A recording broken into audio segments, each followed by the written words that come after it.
Good morning everyone, সবাইকে জানাই Mary merry Christmas. আর সবাই আজকে অনেক মজা করো, বড়দিন সবাই খুব ভালো করে কাটাও, সাথে কেক খাও, সবাই ফ্যামিলির সাথে এনজয় করো। আর এই কেক কাটিংটা তোমরা দেখতে পাচ্ছ, যেটা রুদ্র কেক কাটছে, সেটা হচ্ছে কালকে রাত্রি 12টায় আমরা যেটা সেলিব্রেশন করেছিলাম। অ্যাকচুয়ালি মনটা খারাপ ছিল, বাবু নেই, কারণ ও 25 ডিসেম্বর কখনো থাকে না, এরকম এখনও বছর কাটানো হয়নি। প্রত্যেক বছরই ও থাকে, আর আমরা রাত্রি 12টায় সবাই মিলে খুব ভালো করে সেলিব্রেট করা হয়। তো এবছরও সেটা আমাদের কোনো কিছু কম হলো না। তো তাই আমরা সেলিব্রেট করতে সবাই মিলে বসে পড়েছিলাম রাত্রি ঠিক 12টার সময়।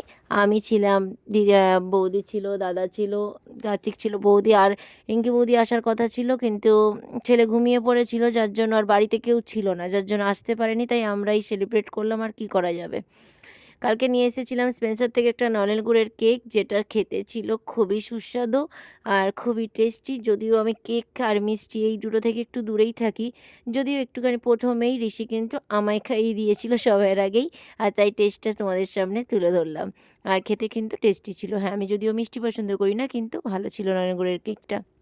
আর যাই হোক, আর এদিকে হচ্ছে মামাইকে খাইয়ে দিয়েছে, সবাইকে খাইয়ে দিয়েছে। আর রুমটা আমরা প্রত্যেক বছরই ডেকোরেট করি, আর এটা নিজের বাড়ি, টিনের বাড়ি হলেও সেটা আমার কাছে স্বর্গ বলতে পারো। তো তাই সেই বাড়িটাকেই ছোট্ট করে সাজিয়ে নিলাম, একটু কিছু স্টার, বেলুন, ঝিকঝিকি, মানে সব রকম দিয়ে। আর সান্তা, মানে যেটা স্ট্রিচ থাকে, ক্রিসমাস স্ট্রিচ, সেটা এগুলো ছোট ছোট দিয়ে রুমে সাজিয়েছি। আর বাইরে দুটো স্ট্রিচ বড় দিয়েছি, সেটা আর ভিডিওতে ক্যাপচার করা হয়েছিল না।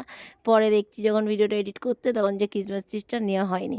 তো যাই হোক, আমরা রাত্রেই কিন্তু প্রত্যেক বছর কি বলো তো, বাড়ির সবাইয়ের সাথে এই দিনগুলোকে ভাগ করে নেওয়া, আনন্দ করে নেওয়া, এটাই হচ্ছে আমাদের জীবন।